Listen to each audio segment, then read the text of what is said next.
حج جیسے بڑے فرض کے لیے نہایت ضروری ہے کہ حلال مال میں سے کیا جائے، لیکن آج کے دور میں حلال کو خالص طور پر اکٹھا کرنا کتنا مشکل ہے، جبکہ کمائی میں نادرستہ طور پر بھی کئی کوتاہیاں ہو جاتی ہیں۔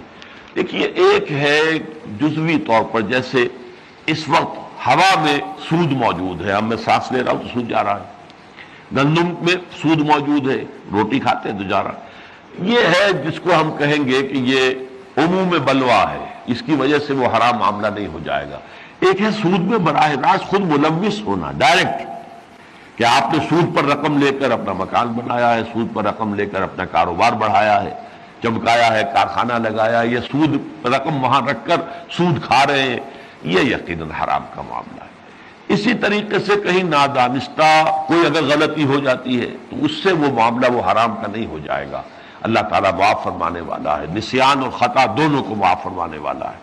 اس لیے اس معاملے کے اندر یہی ہے کہ جو چیزیں صریحاً حرام ہوں ان سے انسان بچتا ہوا اور حلال ہی پر اکتفا کرتے ہوئے جو بھی کما رہا ہے وہ حلال میں آ جائے۔